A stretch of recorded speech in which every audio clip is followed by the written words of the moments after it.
সাহাবায়ে কেরামের জীবনী থেকে পাওয়া যায়, হাদিসের কিতাবের মধ্যে এসেছে, একবার এক সাহাবী রাদিয়াল্লাহু আনহু তিনি কুড়াল এরকম উপরে উঠেছেন, লাকড়ির মধ্যে মারবে, এমতো অবস্থায় আজানের ধ্বনি তার কানের মধ্যে আসলো, আল্লাহু আকবার, আল্লাহু আকবার, আল্লাহু আকবার, আল্লাহু আকবার। এই ধ্বনি যখন তার কানের মধ্যে আসলো, তো সে সাথে সাথে তার কুড়ালটাকে পিছনের দিকেই ফেলে মসজিদের দিকে চলে গেছে। সুবহানাল্লাহ। সাহাবায়ে কেরামের জীবনী তো এমনই ছিল, তারা নামাজকে অনেক গুরুত্ব দিত। কারণ আল্লাহ রাসূল সাল্লাল্লাহু আলাইহি ওয়াসাল্লাম যখন দুনিয়া থেকে বিদায় নিচ্ছেন, এমত অবস্থায় তিনি একটা কালিমা বারবার বলতেছিলেন, সেটা হলো আসসালাত ওয়া মা মালাকাত আইমানুকুম, আসসালাত ওয়া মা মালাকাত আইমানুকুম। আল্লাহ রাসূল এই কালিমাটা এতবার বলতেছিল, আল্লাহ রাসূলের মুখের মধ্যে ফেনা চলে আসতেছিল। হযরত আলী বলেন, আল্লাহ রাসূল সাল্লাল্লাহু আলাইহি ওয়াসাল্লাম সর্বশেষ এই কালিমাটাই বলতেছিলেন। এই কালিমার অর্থ কি? আসসালাত ওয়া মা মালাকাত আইমানুকুম। এটার অর্থ হলো, হে দুনিয়ার আমার উম্মতেরা, আসসালাত মানে হলো তোমরা নামাজ যথাসময়ে কায়েম করো। আসসালাত দ্বারা আল্লাহ রাসূল সাল্লাল্লাহু আলাইহি ওয়াসাল্লাম এটা বুঝিয়েছেন, 5 ওয়াক্ত নামাজের যখন সময় হয়ে যায়, দুনিয়াবি কোনো কাজকর্ম আর রেখো না, নামাজে চলে যাও, নামাজ পড়ো। আসসালাত আসসালাত ওয়া মা মালাকাত আইমানুকুম।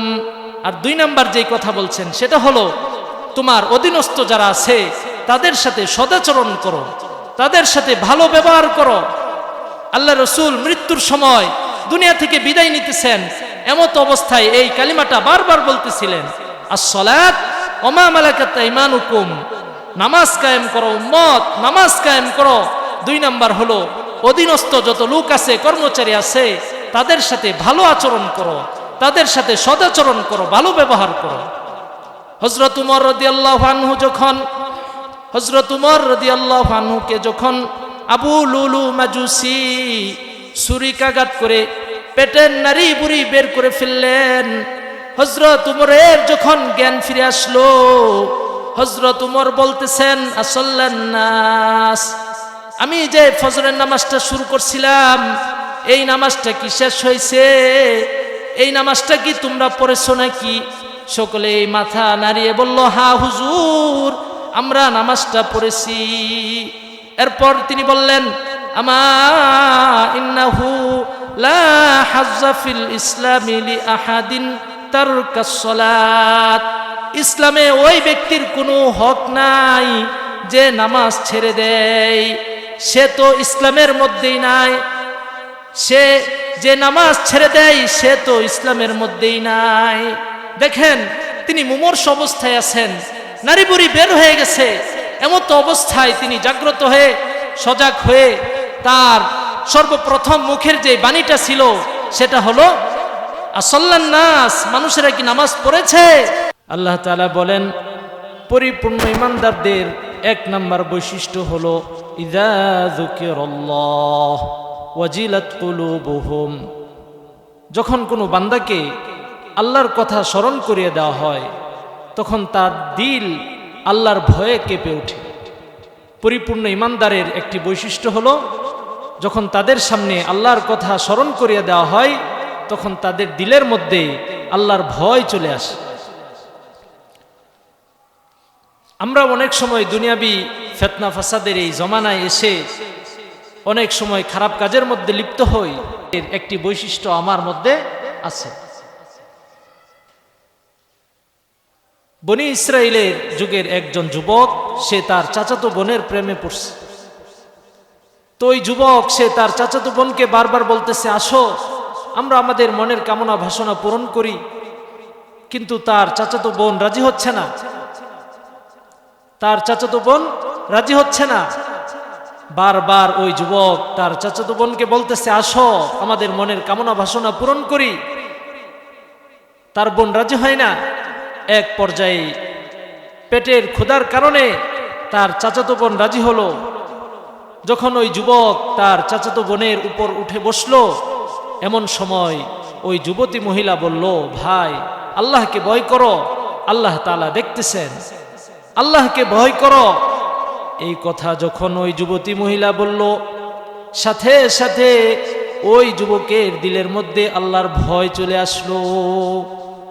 ওই যুবকের দিলের মধ্যে আল্লাহর ভয় চলে আসছে, তো সাথে সাথে সে তার বোনকে রেখে সে বাহিরে চলে গেছে।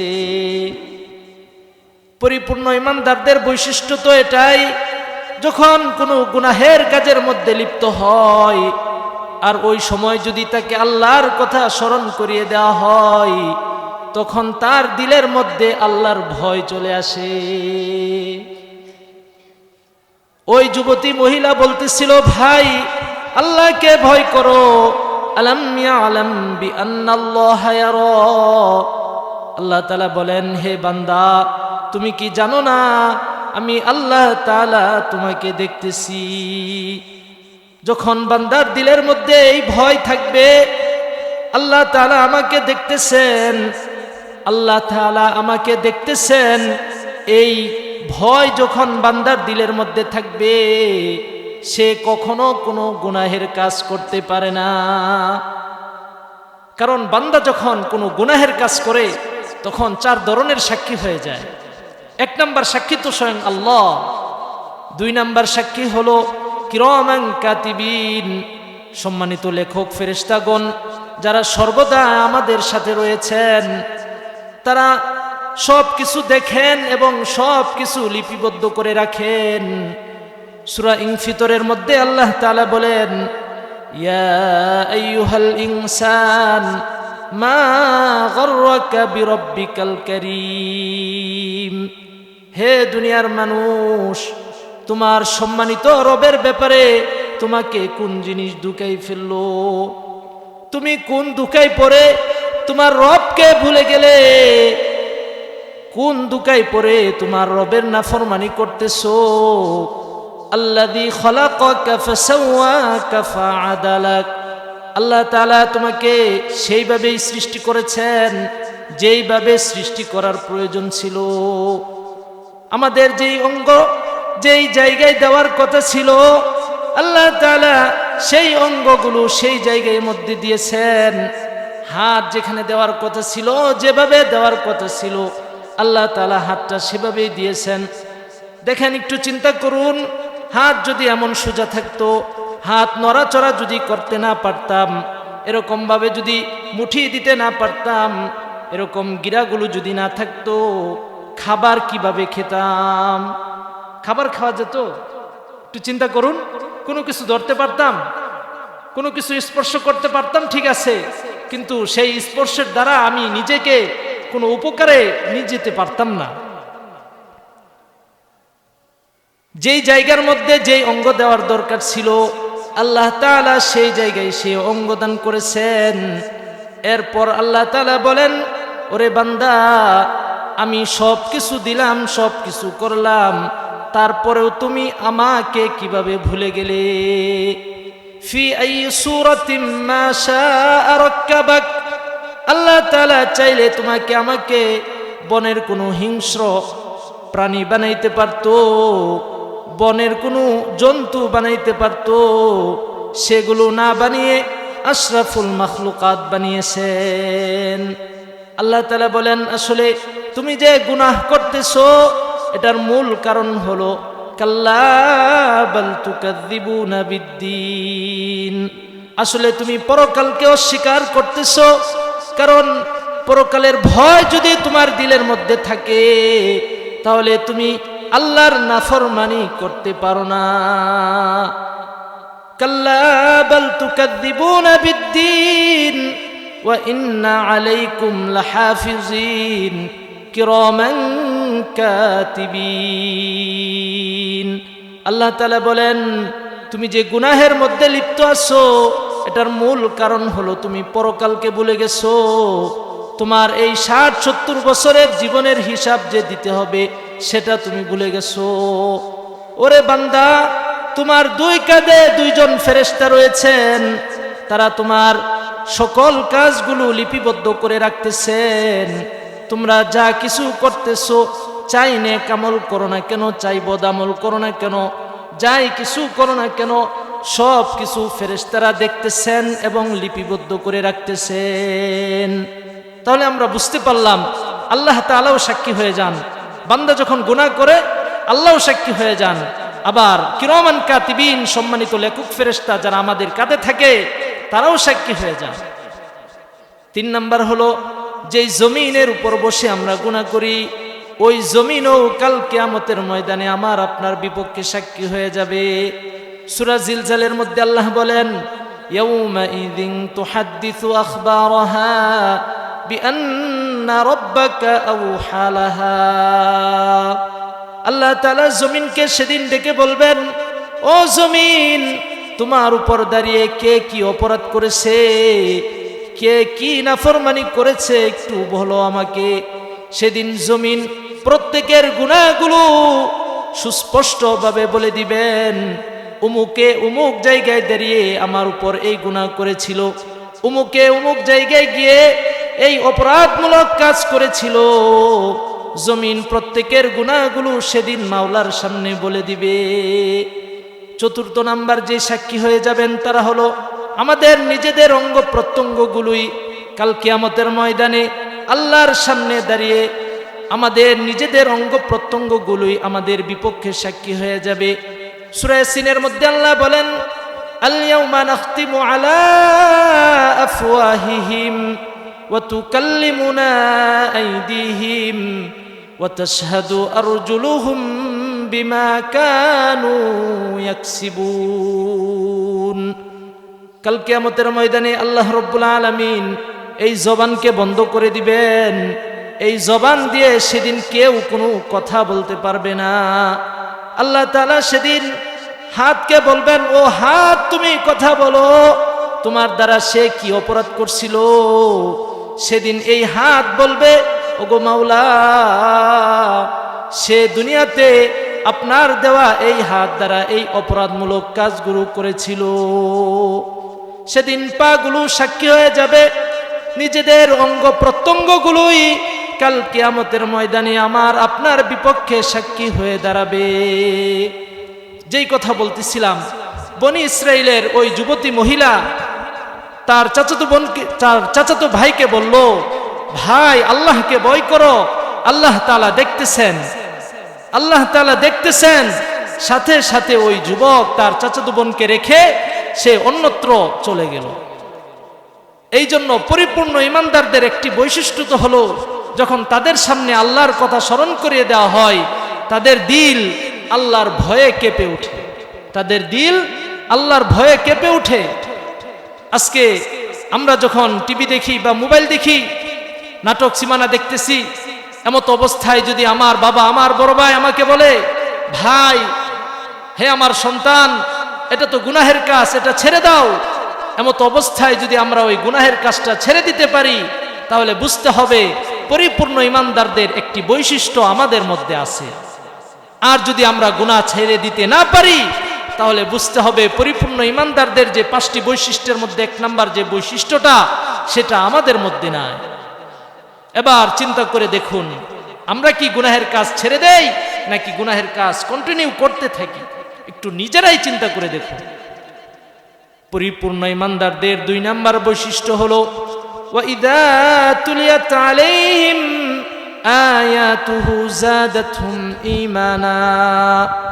পরিপূর্ণ ইমানদারদের 2 নাম্বার বৈশিষ্ট্য হলো, যখন তাদের সামনে আল্লাহর কোরআন তেলাওয়াত করা হয়, তাদের সামনে যখন আল্লাহর কোরআন তেলাওয়াত করা হয়, তাদের ঈমান বৃদ্ধি পাইতে থাকে, তাদের ঈমান বাড়তে থাকে।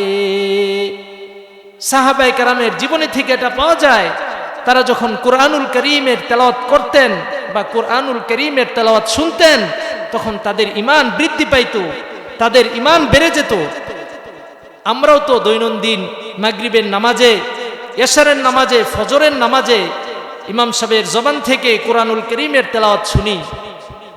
একটু নিজেই চিন্তা করে দেখুন, কখনো কেমন হয়েছে যে আজকে তেলাওয়াতটা শুনে আমার দিল আল্লাহর দিকে ঝুঁকেছে, আল্লাহর প্রতি আমার ঈমান বেড়েছে, আল্লাহর মোহাব্বত, আল্লাহর ইশক মোহাব্বত আমার দিলের মধ্যে নতুন করে জাগ্রত হয়েছে। এমন কি কখনো হয়? যদি হয়ে থাকে তাও তো আলহামদুলিল্লাহ, পরিপূর্ণ ঈমানদারদের বৈশিষ্ট্য আমার মধ্যে আপনার মধ্যে আছে। আর যদি এমন না হয়ে থাকে তাহলে বুঝতে হবে পরিপূর্ণ ঈমানদারদের যে 2 নম্বর বৈশিষ্ট্য, ঈমান বৃদ্ধি পাইতে থাকা, কুরআনুল কারীমের তেলাওয়াত শুনলে ঈমান বাড়া, ঈমান বৃদ্ধি পাইতে থাকা, তাহলে সেটা কিন্তু আমার মধ্যে নাই। যদি এমন না হয়, ঈমান না বাড়ে, তাহলে বুঝতে হবে পরিপূর্ণ ঈমানদারের 2 নম্বর বৈশিষ্ট্যটা আমার মধ্যে আপনার মধ্যে নাই। সাহাবায়ে কেরাম রাদিয়াল্লাহু আনহুম আজমাইনরা যখন নবীর জবান থেকে কুরআনুল কারীমের তেলাওয়াত শুনতেন, তাদের ঈমান বেড়ে যেত, তাদের ঈমান বৃদ্ধি পাইতে থাকতো। হযরত আবু যর গফারি রাদিয়াল্লাহু আনহুর বংশের মানুষজন হিজরত করে মদিনায় যাচ্ছে। যখন মদিনার একদম নিকটে চলে গিয়েছেন, তাদের সাথে যেই খাবারগুলো ছিল, খাদ্যদ্রব্য যা ছিল সব শেষ হয়ে গেছে। এবার সবাই মিলে মশওয়ারা করলো, সবাই মিলে এবার বৈঠকে বসলো, এখন কি করা যায়? আমাদের সাথে যেই খাবারগুলো ছিল তা তো শেষ হয়ে গেছে, এখন আমরা কি করতে পারি? এবার সবাই মিলে সিদ্ধান্ত নিল আল্লাহর রাসূলের দরবারে যাওয়া হোক, আল্লাহর রাসূলের দরবার থেকে খাবার নিয়ে আসা হোক। একজন সাহাবীকে সবাই মিলে পাঠিয়ে দিলেন, যাও যাও ভাই, তুমি গিয়ে আল্লাহর রাসূলের দরবার থেকে আমাদের জন্য খাবার নিয়ে আসো। ওই সাহাবী যখন আল্লাহর রাসূলের দরবারে গেলেন, আল্লাহর রাসূল সাল্লাল্লাহু আলাইহি ওয়াসাল্লাম ওই সময় নামাজরত অবস্থায় ছিলেন। আল্লাহর রাসূল নামাজে এই আয়াত তেলাওয়াত করতেছিলেন, ওমা মিন দাব্বাতিন ফিল আরদি ইল্লা আলাল্লাহি রিজকুহা ওয়া ইয়ালামু মুস্তাকাররাহা ওয়া মুস্তাওদাআহা কুল্লুন ফি কিতাবিম মুবিন। দুনিয়াতে যত বিচরণকারী জীবজন্তু আছে, যত মাখলুকাত আল্লাহ তাআলার এই জমিনের মধ্যে আছে, সকলের রিজিকের মালিক হলেন একজন, তিনি কে? ওই সাহাবী যখন এই আয়াতটা শুনতে পেলেন, তার দিলের মধ্যে ঈমান বেড়ে গেল। তিনি চিন্তা করতে লাগলেন, যেহেতু রিজিকের মালিক হলেন আল্লাহ, তাহলে আমি রসুলকে কেন বলবো? তাই তিনি চিন্তা করলেন, রসুলকে বলা যাবে না, রসুল তো রিজিকের মালিক নয়, রিজিকের মালিক তো হলেন আল্লাহ। তাই তিনি আল্লাহর উপর ভরসা করলেন, তার ঈমান বৃদ্ধি পেয়ে গেল আল্লাহ রসুলের এই আয়াত শুনে। এবার সে নিজে নিজে এই প্রতিজ্ঞা করলেন, আমি আল্লাহ রসুলের কাছে বলবো না, আমাদেরকে খাবার দিন, এই কথা আমি আল্লাহ রসুলকে বলবো না, আমি আল্লাহর উপরই ভরসা করলাম, যেহেতু রিজিকের মালিক হলেন আল্লাহ,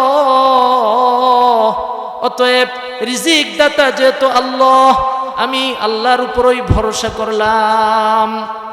এই চিন্তা করে তিনি তার দলের কাছে চলে গেলেন। তার দলের কাছে গিয়ে বলতেছেন, তোমরা অপেক্ষা করো, অতি শীঘ্রই আল্লাহ তাআলা তোমাদের জন্য খাবার ব্যবস্থা করবেন, অতি শীঘ্রই আল্লাহ তাআলা তোমাদের জন্য খাবার পাঠাবেন। ওই সাহাবী এমনভাবে বললেন, সকলেই মনে করছে যে সে রসুলকে বলছে, রসুল অতি সত্বর আমাদের জন্য খাবার পাঠিয়ে দিবেন।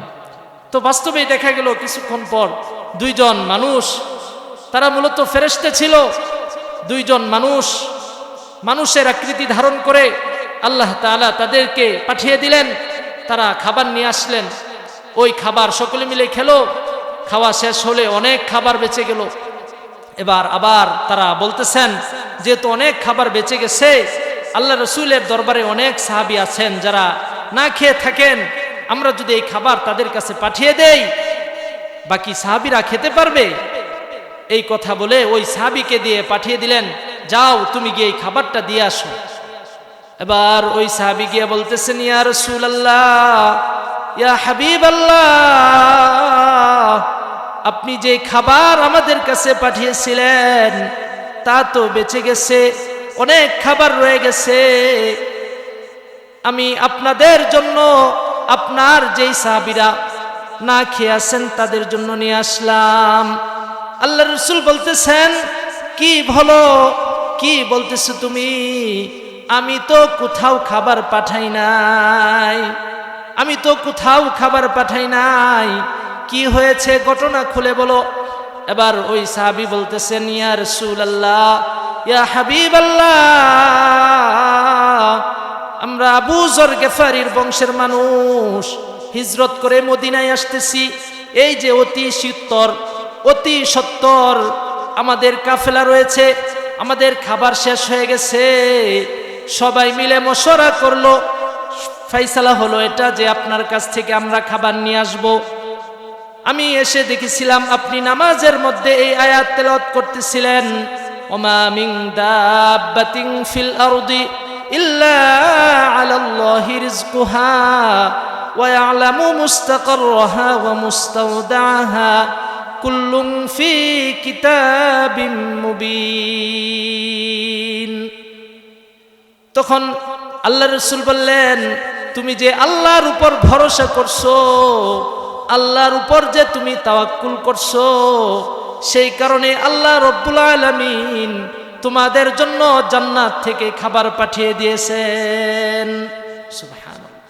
কি বুঝতে পারলেন?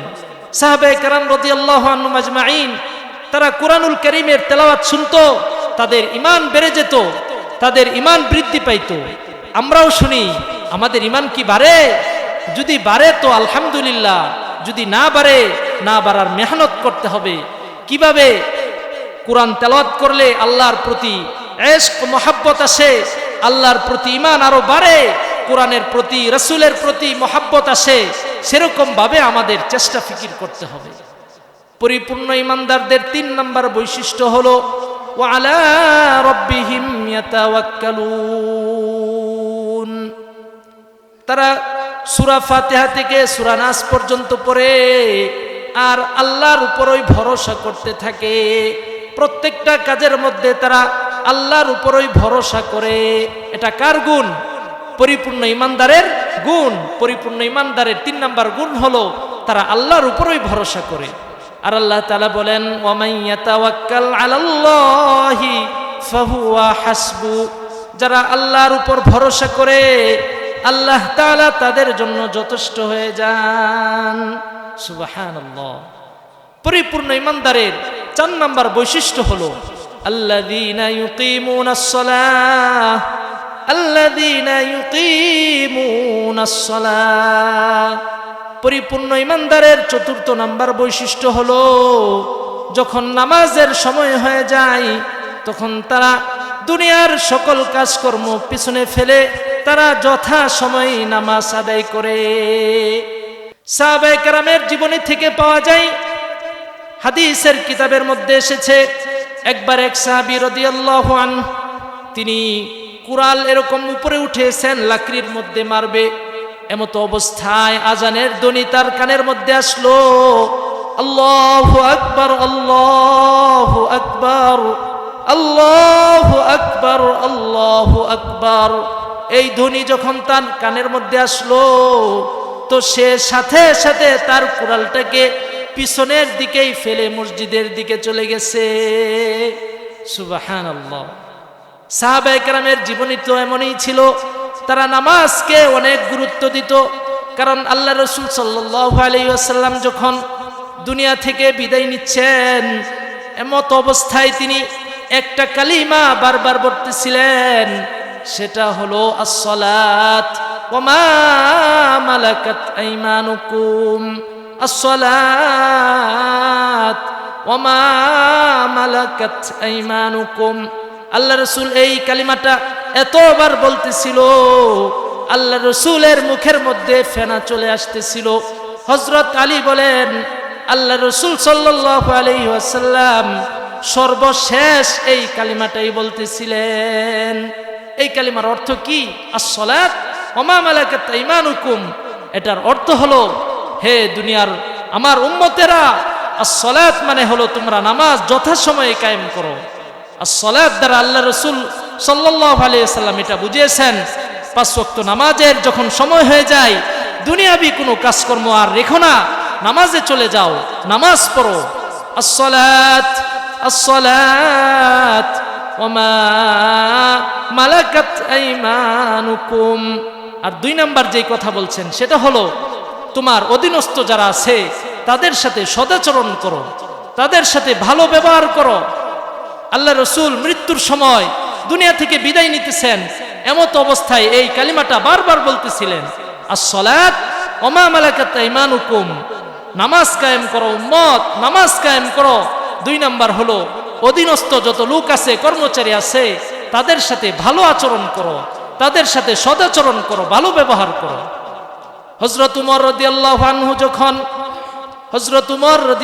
আনহুকে যখন আবু লুলু মাজুসি ছুরিকাঘাত করে পেটের নাড়ি বুড়ি বের করে ফেললেন, হযরত উমরের যখন জ্ঞান ফিরে আসলো, হযরত উমর বলতেছেন, আসাল্লান নাস, আমি যে ফজরের নামাজটা শুরু করছিলাম, এই নামাজটা কি শেষ হয়েছে?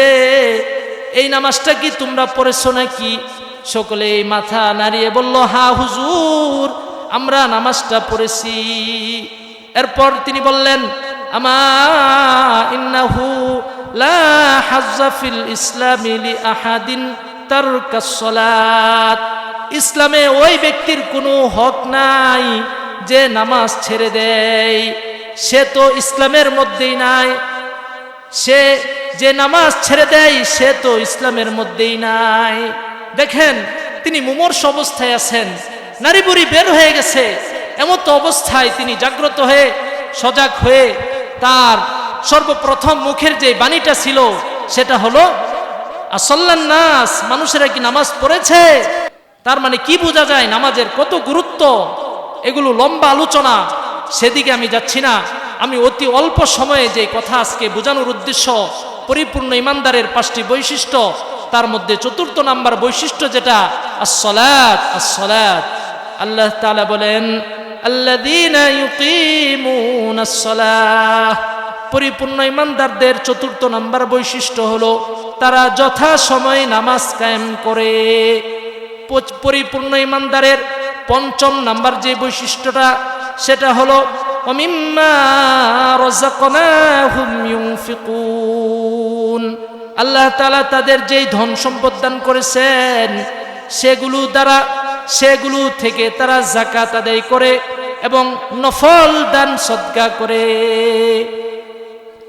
যাকাত দিতে হবে এবং নফল দান সদকা করতে হবে।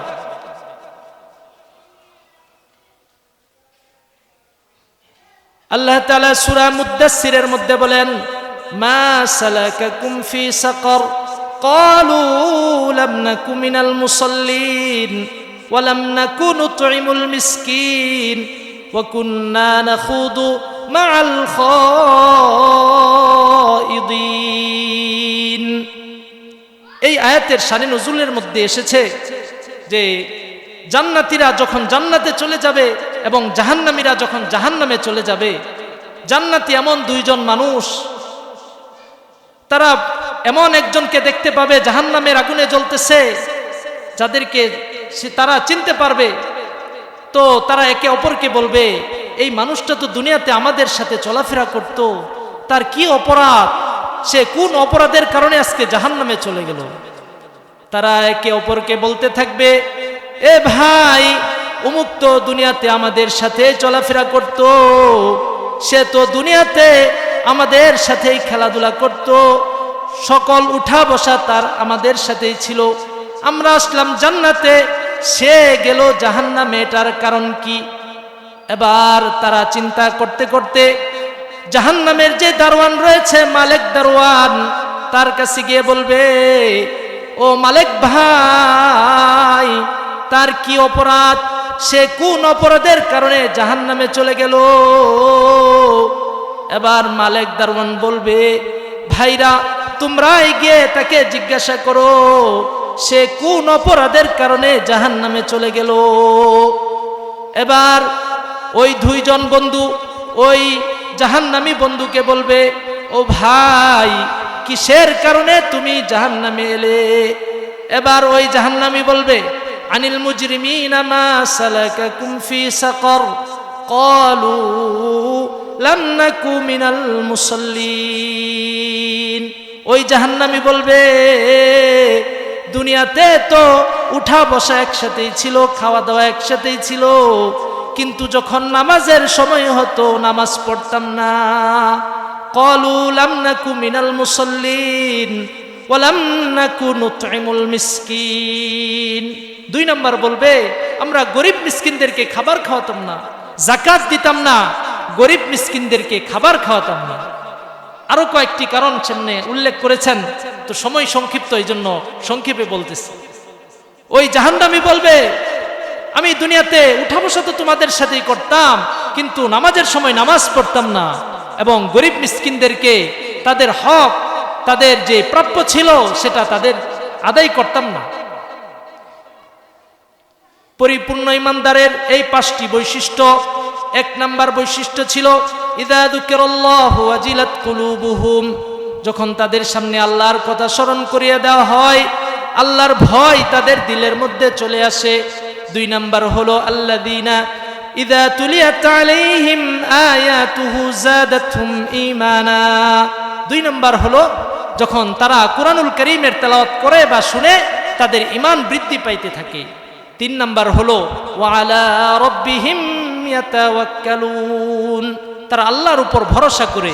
4 নাম্বার হলো আল্লাযীনা ইউকিমুনাস সালাহ, তারা নামাজ কায়েম করে। 5 নাম্বার হলো ওয়া মিম্মা রাযাকনাহুম ইউনফিকুন, আল্লাহ তাআলা তাদের যে ধন সম্পদ দিয়েছেন সেগুলো থেকে তারা যাকাত আদায় করে এবং নফল দান সদকা করে। যখন বান্দা পরিপূর্ণ ইমানদার হতে পারে তখন তাদের পুরস্কার কি আল্লাহ তাআলা এর পরের আয়াতেই বলে দিয়েছেন। অতি অল্প সময়ে 2-3 মিনিটের মধ্যেই শেষ করে দিতেছি। উলাইকা হুমুল মুমিনুনা হাক্কান লাহুম দারাজাতুন ইনদা রাব্বিহিম ওয়া মাগফিরাতু ওয়া রিজকুন কারীম। এই 5টি গুণ যার মধ্যে আছে তারাই হলো পরিপূর্ণ ইমানদার। তাদের পুরস্কার আল্লাহ তাআলা নিজেই ঘোষণা করতেছেন, লাহুম দারাজাতুন ইনদা রাব্বিহিম, তাদের মর্তবা, তাদের মর্যাদা আল্লাহর কাছে বেড়ে যায়। 1 নাম্বার পুরস্কার, তাদের মর্তবা, তাদের মর্যাদা কার কাছে বেড়ে যায়? আল্লাহর কাছে বেড়ে যায়। আর বান্দার মর্তবা মর্যাদা যখন আল্লাহর কাছে বেড়ে যায়, আল্লাহ তাআলা হযরত জিবরাইল আমিনকে ডাক দিয়ে বলেন, হে জিবরাইল, আমি আমার অমুক বান্দাটাকে ভালোবাসি, তুমি জিবরাইলও তাকে ভালোবাসতে থাকো। এবার জিবরাইল আমিন আসমানের সকল ফেরেশতাদেরকে ডেকে বলেন, অমুক বান্দাটাকে আল্লাহ তাআলা ভালোবাসেন, আমি জিবরাইলও ভালোবাসি, অতএব তোমরা আসমানের সকল ফেরেশতারা তাকে ভালোবাসো। এবার আসমানের সকল ফেরেশতারা দুনিয়াবাসীদের কাছে ঘোষণা করে, অমুক বান্দাটাকে আল্লাহ ভালোবাসেন, হযরত জিবরাইলও ভালোবাসে, আসমানের সকল ফেরেশতারা তাকে ভালোবাসে, অতএব ও জমিনবাসী তোমরা যারা আছো তোমরা সকলেই তাকে ভালোবাসতে থাকো। সুবহানাল্লাহ। পরিপূর্ণ ইমানদারের 1 নাম্বার বৈশিষ্ট্যের, পরিপূর্ণ ইমানদারের 1 নাম্বার পুরস্কার, লাহুম দারাজাতুন ইনদা রাব্বিহিম, আল্লাহর কাছে তাদের মর্তবা বেড়ে যায়। 2 নাম্বার হলো ওয়া মাগফিরাহ, আল্লাহ তাআলা তাদেরকে মাফ করে দেন। 3 নাম্বার হলো ওয়া রিজকুন কারীম, আল্লাহ তাআলা তাদেরকে সম্মানের রিজিক দান করেন। আল্লাহ রাব্বুল আলামিন আমাদের সবাইকে পরিপূর্ণ ইমানদার হয়ে দুনিয়া থেকে যাওয়ার তৌফিক দান করুন। আমিন। ওয়া আখিরু দাওয়ানা আনিল হামদুলিল্লাহি রাব্বিল আলামিন। আসসালামু আলাইকুম ওয়া রাহমাতুল্লাহি ওয়া বারাকাতুহু।